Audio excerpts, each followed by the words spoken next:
Hey, everybody, welcome back to another installment of Client Side Chats. We have a special guest today, Justin Molocznik. Hey, Justin. Hey, how's it going? Good, good. Yeah. So everybody knows who you are. I mean, I know you're the area director for Area 1, if I'm not mistaken, for Region 1 of the American Society of Safety Professionals. That's correct. That's Hawaii, Alaska, and Washington. Justin, for everybody's knowledge, is also the safety director for JTM Construction, which primarily you guys work in Seattle, Bellevue, a little bit on the west part of Washington State, correct? Yeah, that is correct. We do a lot of business in that area, mostly vertical construction, high rises, and then special projects, all kinds of different unique things. Actually, just kind of an interesting note, there's a historic theater in downtown Seattle that we just redid all the seating on the inside. Oh, And wow. they've just are in a pandemic right now, and things are pretty serious in the Seattle area. They take them as far as regulations go, but the shows have just started, and very, very excited about that. Hey, that's actually very cool. So everybody gets a chance then to see the work that all your company has done safely over the pandemic times and that kind of stuff, which is really a good time to be doing this kind of work. You don't have to worry about diverting a large population or traffic or anything like that. There's some diversion, but certainly not to the extent that we had pre-pandemic, I'm sure. Definitely. So, Justin, as you know, this is a whole thing that we do with regard to asking safety professionals such as yourself. You know, you got the CSP, the CHST, and your master's in industrial organizational psychology, I think. Is that correct? That is correct. Yeah. Yeah, I know in the safety profession, that is an excellent educational degree to have. Helps so much from that standpoint. But what would you want to share with us today about a safety success? You know, what was it? How'd you go about doing it? How do you know it was successful? I love the question, James, and I've really enjoyed hearing other safety professionals talk about what has been a great safety success for them. And as I was thinking about this and reflecting about some of the processes that I've implemented, programs, looking at different perspectives on safety back in the day with behavioral based safety and human and organizational performance, all these different things, I went down a route thinking about that, but then I took a step back, did a little self-reflection, and thought about what was something that was very, very impactful for me that I'd like to share as a safety success. I can set this story up a little bit here. Probably about 5 years ago, I had just wrapped up a pretty amazing career with an organization that had taken me all over the country.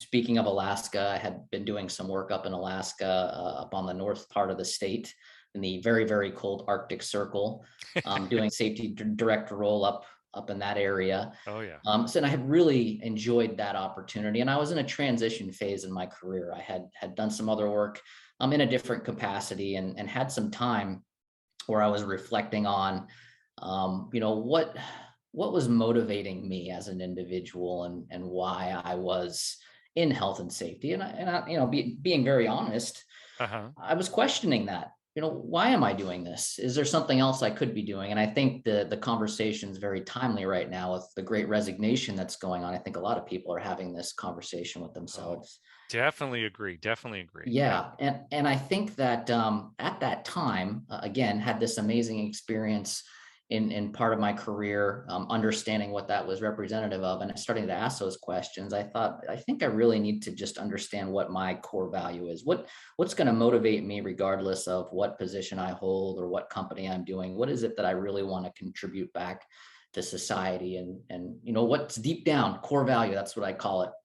And I took some time and did some reflection on some things. And what I really landed on is what I had learned from the first 10 years of my career, and what something that really spoke to me was, how am I going to help people live the best life that they possibly can? Because my Mm. core value and what I arrived on after doing some self-reflection, what drives me is helping people, is ensuring that people live a good and healthy life. And as you had mentioned, my background, a little bit touching on some psychology things and thinking about, different routes I can go on that. I just recognized that I've had a great career in health and safety, and I think that I can fulfill that need within myself, of helping people live the best life that they can through health and safety.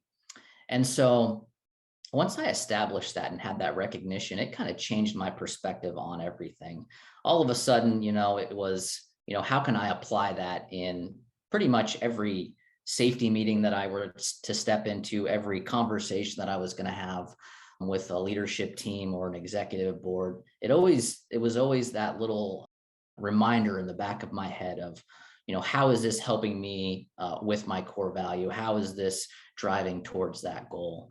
And I got to be honest, I think it's really allowed me to live a very authentic life as a safety professional and understanding what that is. And I think, a lot of people that are in the health and safety profession understand this. We can really get caught up in the minutia of rules and regulations. And sometimes if we have a major incident or injury and we're doing an accident investigation and we're really caught up in a lot of different things, we can lose sight of the why. And I don't really want to get Simon Sinek on things with, establishing the why, but really, I think that, again, recognizing what that core value was within myself, it really helps kind of drive everything in my career. And we'll put a little asterisk next to that as well with my volunteer stuff. And that includes American Society of Safety Professionals and in the state of Washington, the Governor's Industrial Safety Board, just a lot of different things that I know what drives me. And I think that for my safety success, it was recognizing that core value. There's so many things here that you've really talked about. And number one, I'm going to go back a little bit in the conversation here of the reflection. I think you're very right. And I think for most safety professionals, at some point in time, they kind of question because it's, you're always coming up against barriers and challenges and people coming up with reasons why they can't do safety.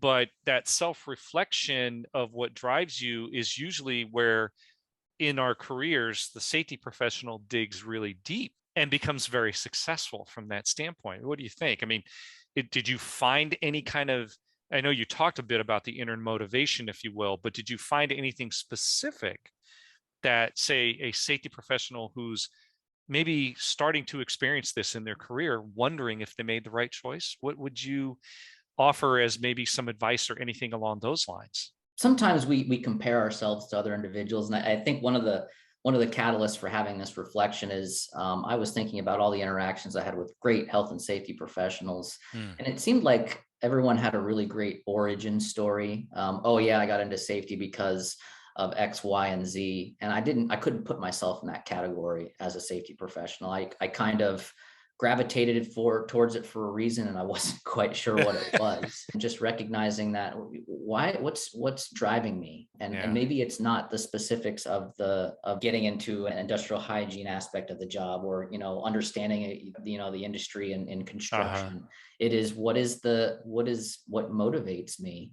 And I really do think that because of how diverse the safety profession is, we can align ourselves, especially as you had mentioned, like a younger safety professional, and say, what motivates me? What is this core value within me? What am I trying to contribute to the world? And how does that align with health and safety? And I think that, as I said, being a kind of a broad industry, we can find those things and we can work towards them. So I think it's just a matter of taking that time and having that reflection and having that understanding. Agreed. And the other thing that you made mention on too was helping people. I think that taps into an inner driver that most safety professionals have. They have that desire to help people, to help companies, to help organizations. And I think that kind of is where maybe a person's passion comes from. I agree. And I think that we can help people in a lot of different ways, and a lot of different approaches that can be taken to do that. And I think that as far as human nature goes, a lot of people feel that way. But Yeah. fortunately for us in the safety profession, that's a component of our job. Where this really Yeah. comes in handy is when we're having those really difficult discussions with somebody who maybe doesn't get that you're trying to help them. And we do get frustrated. We do have those where we're trying to remind someone about the risk that they may potentially be taking. And maybe they're not seeing it from our perspective. And that goes back Hmm. to relationship building and a lot of different things. But sometimes when we walk away from those conversations and we don't feel good, we feel kind of gross, like, oh, that didn't go as well as I Yeah. wanted it to. It helps to have that reminder of, listen, maybe it was maybe I chipped away a little bit at this one, but I'm still driving towards helping this person because, again, they deserve to live the best life that they possibly can, and be well and be healthy and be safe. So that really helps out. I like that, the term gross. Boy, that I think that describes a lot, quite honestly. I think most of us would be like, yeah, we get that one. I think only as safety professionals, we pretty much have that pretty good idea of what that all really means and how to translate that inwardly on it. So, Justin, thank you for being on today. Greatly appreciate it. Love the introspective reflection of that and how that translates into your success, which I know you're very successful. We've known each other for a while now. We met through ASSP, and I know you're very successful at what you do. So thank you for sharing. Yeah, absolutely, James. Thanks for having me on. And I think, anyone who's tuned in here and checking this out, I would challenge to do the same. Take 5-10 minutes today and do a little introspection and reflection. And I think it'll change the way you see things.